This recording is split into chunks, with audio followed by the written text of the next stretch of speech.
বন্ধুগণ, আপনাদেরকে নমস্কার জানাই দিল্লি বাংলা ক্যানভাসে। আপনারা জেনেই থাকেন যে কলকাতায় আমাদের যত বাঙালি সেলিব্রেশনস যত হয় ওগুলো সব খুবই ভালোভাবে সেলিব্রেট করা হয়। কিন্তু দিল্লিতে কীরকমভাবে সেলিব্রেট করা হয়? বন্ধুগণ, দিল্লিতে এরকম অনেক পকেটস আছে যেখানটা বাঙালিরা থাকে। বাঙালিদের ওখানটা একটা মেজরিটি আছে, আর ওই মেজরিটির মধ্যে বাঙালিরা নিজেদের যে উৎসবগুলো যে আছে ওগুলোকে ভালো করে ওরা এনজয় করে ওঠেন, ওগুলোকে ভালো করে সেলিব্রেট করেন। তো এরকমই একটা জায়গায় আমি এসেছি, এটা হচ্ছে সাফদারজাং এনক্লেভের পুজো। এটা সরস্বতী পুজোটা আপনি একটু দেখুন কি সুন্দরভাবে পুজোটাকে মানানো হচ্ছে।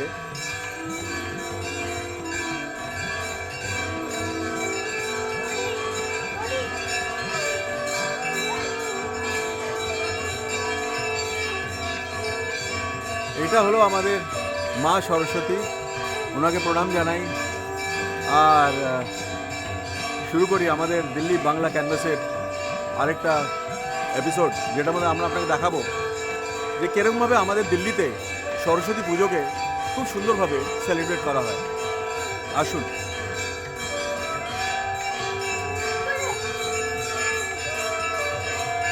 এই মন্দিরটা যে আছে, এই মন্দিরটা হচ্ছে কি, এটাকে বলা হয় মাতৃ মন্দির।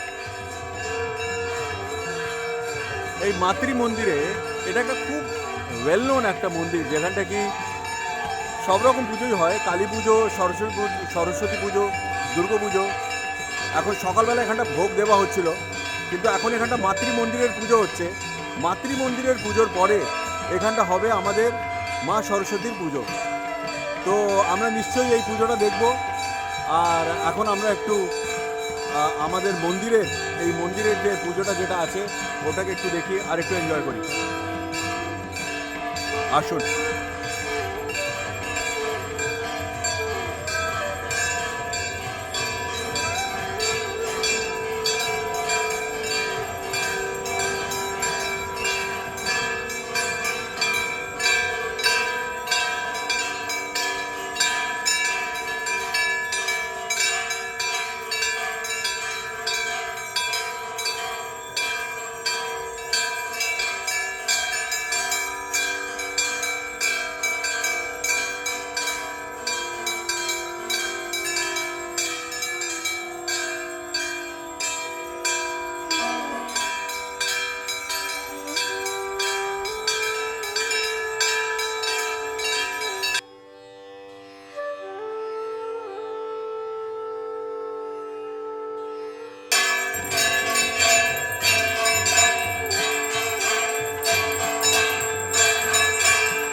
এটা হলো সরস্বতী পুজো, আর এটা হলো মাতৃ মন্দির। তো আমরা আজকে এসেছি মাতৃ মন্দির সফদরজং এনক্লেভের সরস্বতী পুজো দেখতে।